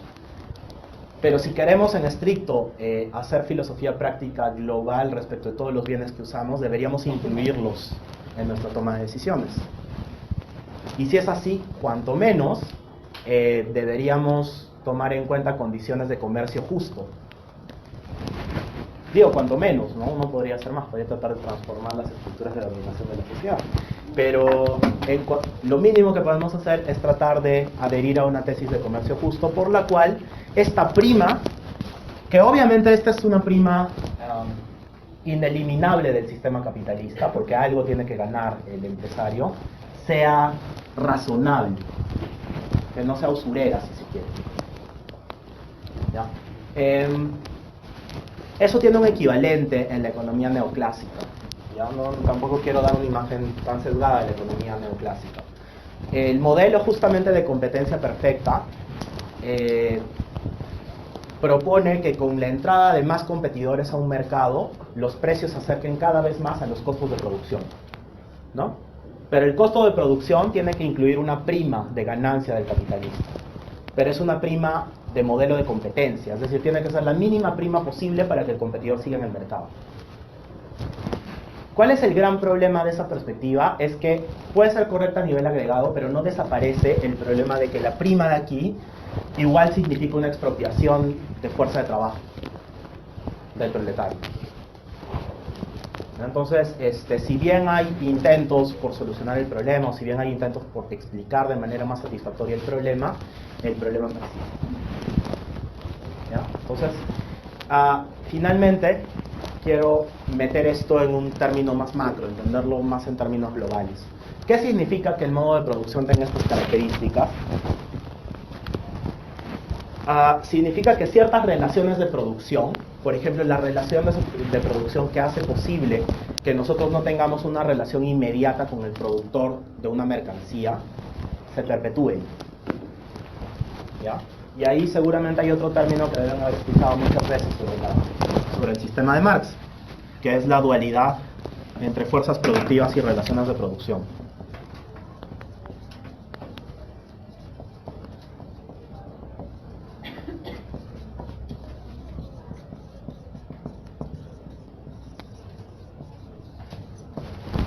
Todo el sistema del capitalismo no solamente se basa en una producción descentralizada de mercancías para su intercambio, sino que presupone un conjunto de relaciones que permitan su reproducción a lo largo del tiempo. Ya en tanto sistema, todos los sistemas son conservadores, quieren seguir funcionando igual, les estoy imputando intencionalidad, ya funcionan en realidad de forma tal que se perpetúan a lo largo del tiempo. El capitalismo funciona precisamente escondiendo o fetichizando el valor de la mercancía. ¿Ya? Esa es la relación de producción que hace posible su sostenimiento a lo largo del tiempo. Pero, por ejemplo, cuando la tecnología produce cambios fácticos en la producción de un mercado determinado, tenemos que las fuerzas productivas desencadenan sí o sí un cambio en las relaciones de producción. Ya las relaciones de producción son instituciones, así que, y eso es lo que luego va a dar pie a toda esta discusión que hay en la literatura marxista entre base y superestructura. La superestructura es ideológica y es el conjunto de las instituciones sociales que hacen posible la perpetuación de un sistema de dominación. Por ejemplo, y eso es muy gracioso porque justo estoy escribiendo un ensayo de largo aliento que algún día terminaré, sobre la izquierda peruana en los 70s, 80s en Cusco y en el sur del Perú.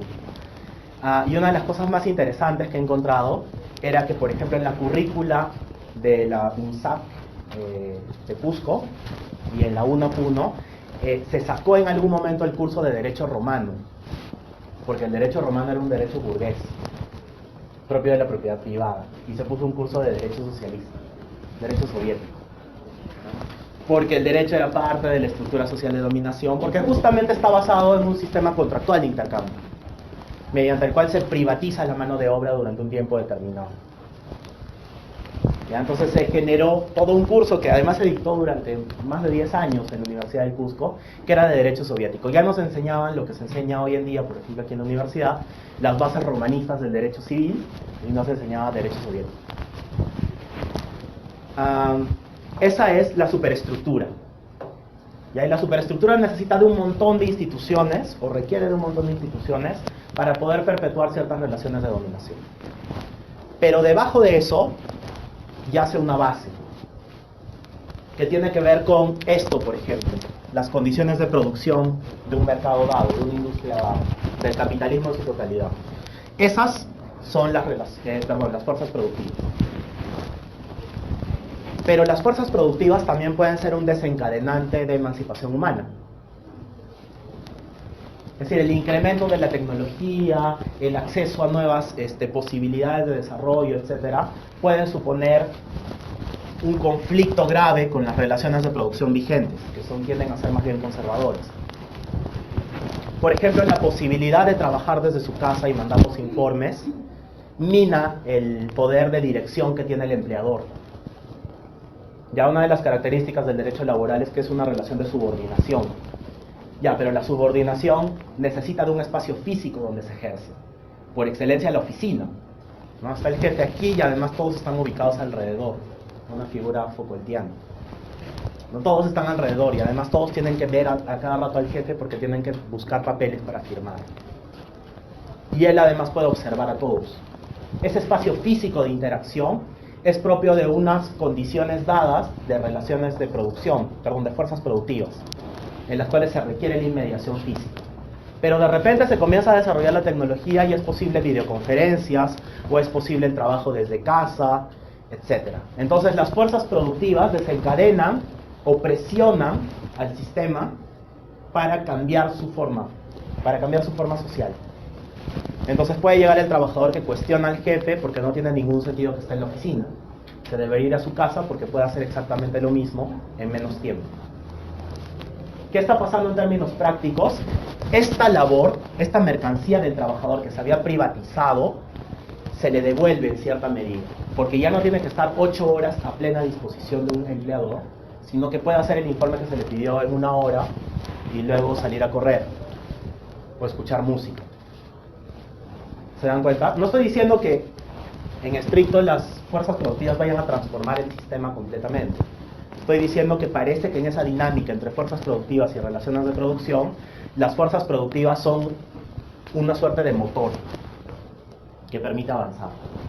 Y las relaciones de producción más bien tienden a ser conservadoras y a perpetuar un sistema dado, ya que es además favorable en este caso al capitalista burgués que quiere seguir ganando esta plusvalía. Bien,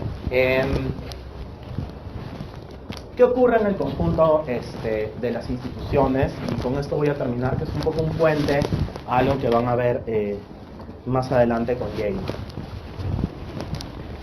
Esta dinámica es una dinámica bastante estructural.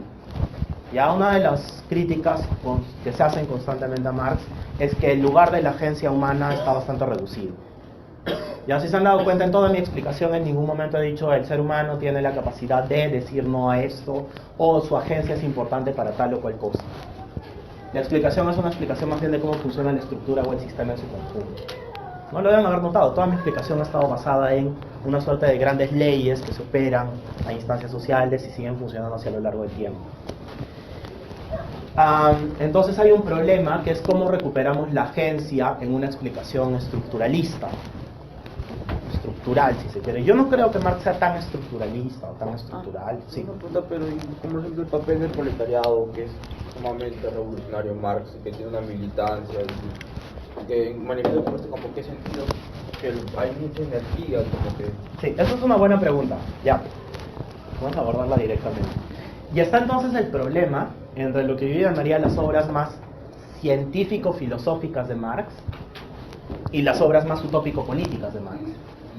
Porque uno en efecto lee el Manifiesto Comunista o lee muchos más de los artículos más periodísticos y lo que encuentra es que sí él asigna importancia a la agencia humana.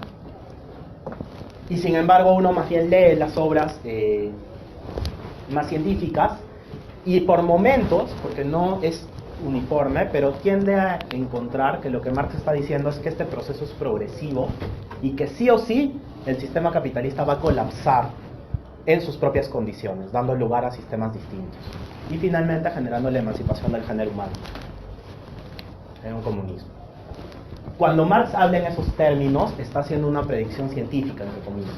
Él no necesita que en efecto sea ahora, no necesita que sea mañana, es como si él supiese que va a ser así.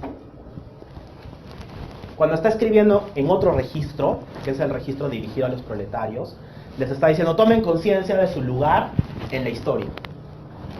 Tomen conciencia de que precisamente son ustedes quienes tienen que generar o propiciar ese cambio por el cual la burguesía llega a agotar su momento histórico. Y es transformada mediante su agotamiento en un sistema primero socialista y luego comunista. Ya, la pregunta es cómo se logran conciliar esas dos dimensiones. Y ahí va justamente lo que yo iba a mencionar. Yo no creo que Marx sea un estructuralista duro que cree que la agencia humana no tiene ningún lugar. Yo creo que lo que hay en Marx es una explicación de muchas tendencias que han operado en la historia económica hasta el momento actual, pero que requieren de la agencia humana libre en conjunción con condiciones estructurales también, como hemos visto aquí, para poder ser transformadas. ¿Ya? Entonces yo creo que hay los dos elementos. No creo que estén presentes sin conflicto, creo que hay algunos conflictos entre ambas dimensiones, pero creo que los dos están presentes y que están en una tensión compleja. Y esa tensión creo que se mantiene hasta autores más contemporáneos de la teoría crítica.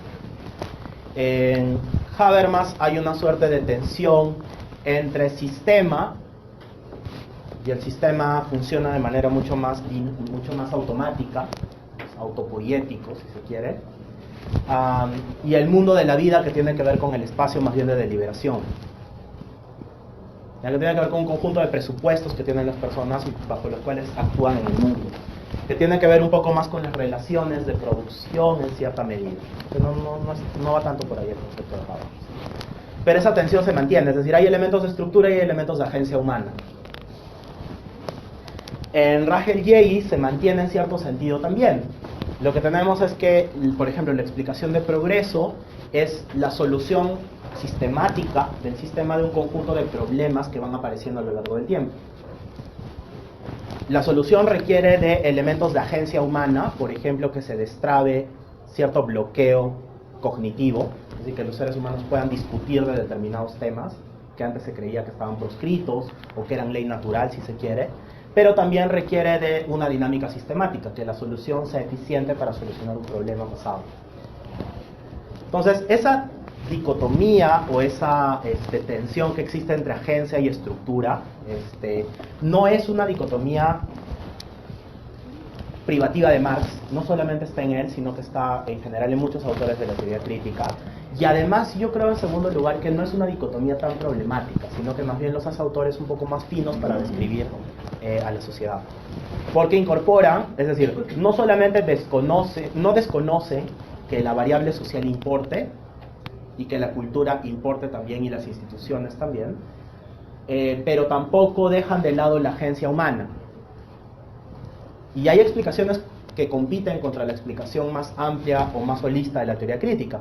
Por ejemplo, la teoría de la elección racional y de la acción racional deja de lado las variables estructurales y explica o realiza predicciones o explicaciones en ciencia política y en sociología mediante la agencia, solamente la agencia racional de los individuos.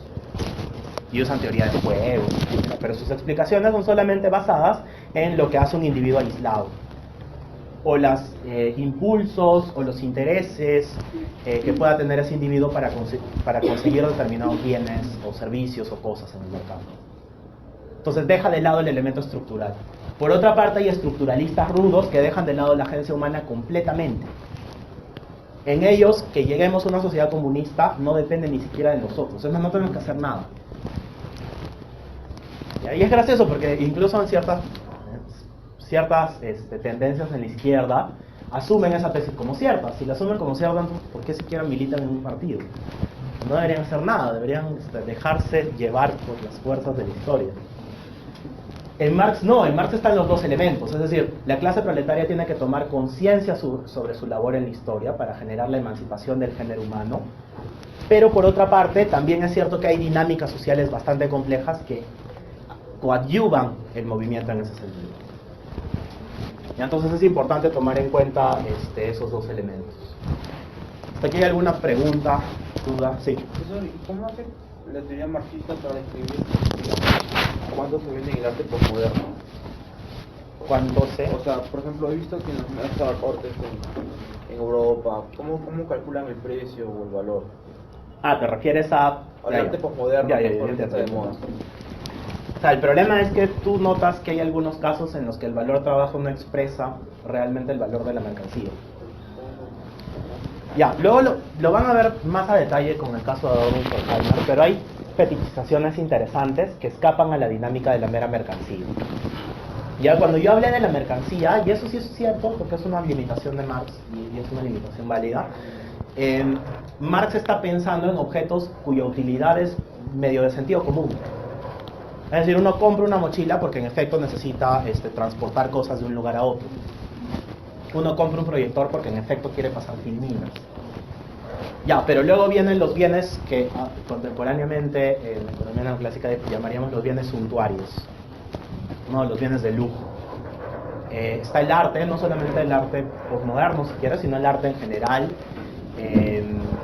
Y están ciertos bienes lujosos en los cuales no encontramos un respaldo en el tiempo de trabajo de su producción.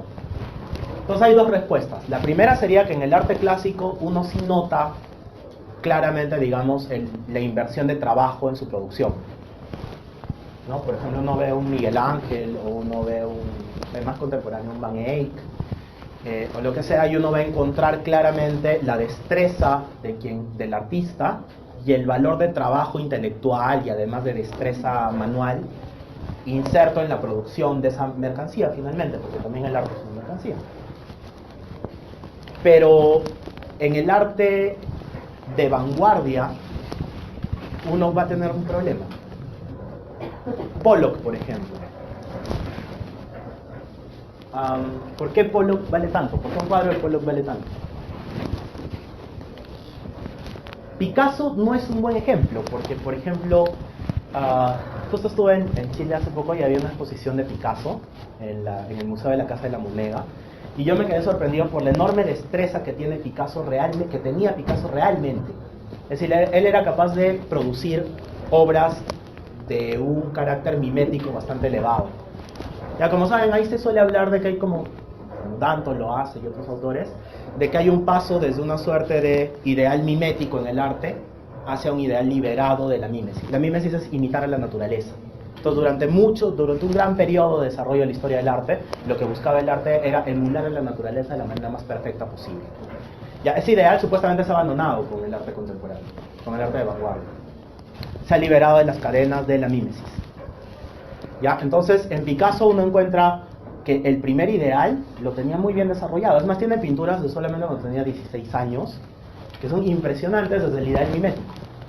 Pero luego uno encuentra más bien las obras tardías y ya el ideal mimético está abandonado. Entonces, a ver, yo voy a lanzar una respuesta tentativa que es discutible y me gustaría... Pero me refiero principalmente a lo tipo como lo de Homero Simpson, no sé si se acuerdan de ese capítulo donde él hace su arte por moderno y como que lo vende. O sea, en ese tipo ya, de sí te obras- entiendo. Sí te entiendo, ya. Vamos a usar dos categorías. Ya voy a hablar del artista sincero y voy a hablar del timador. Pero quiero escuchar a Stefan en la siguiente clase para ver qué dice sobre esto. Mi hipótesis es la siguiente.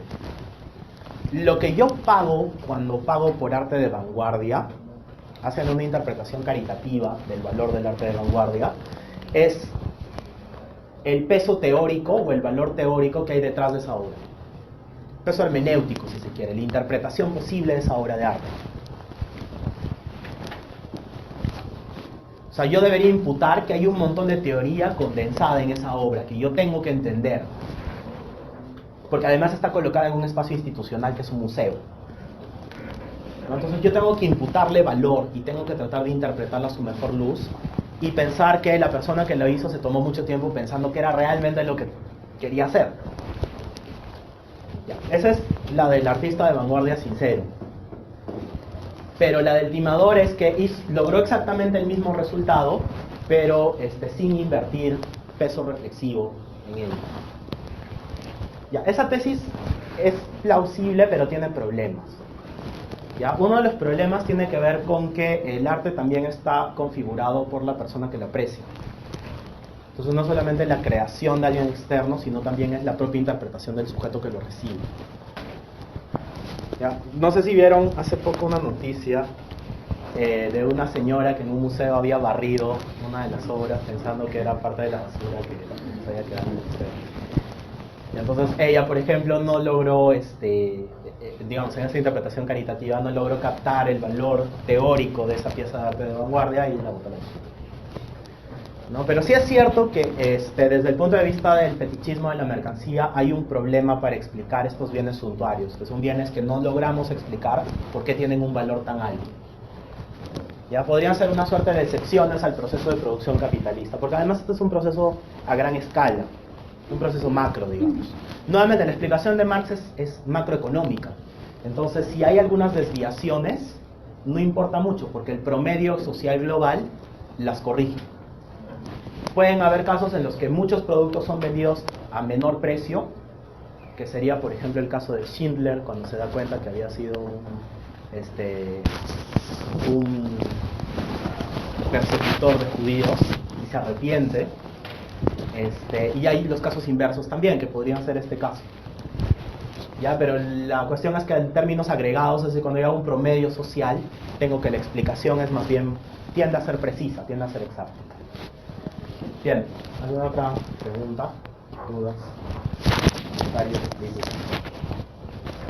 Sí. Esto de la agencia del individuo, la agencia en Marx se ve únicamente cuando, digamos, el individuo se reconoce como parte de la clase proletaria, digamos, o hay una agencia, o sea, o puedes tener agencia, digamos, como siendo trabajador de ciudad. Es una conciencia de clase. Esa es una buena pregunta también. Y tiene que ver con dos tendencias más contemporáneas en la izquierda. Hay una tendencia de política de la identidad, que tiene que ver con la reafirmación de otros elementos identitarios, por ejemplo la cultura, la religión, las demandas del multiculturalismo, etcétera, tienen que ver con esa política de identidad, reafirmar otras dimensiones de la individualidad humana. Y hay una política de clase. La política de clase tiene que ver con un reconocimiento en tantos sujetos que pertenecen a la misma clase social. Y en ese sentido Marx es un universalista, es decir, la clase proletaria no es una clase nacional. La clase proletaria es una clase universal, que agrupa a los proletarios de todo el mundo, unidos.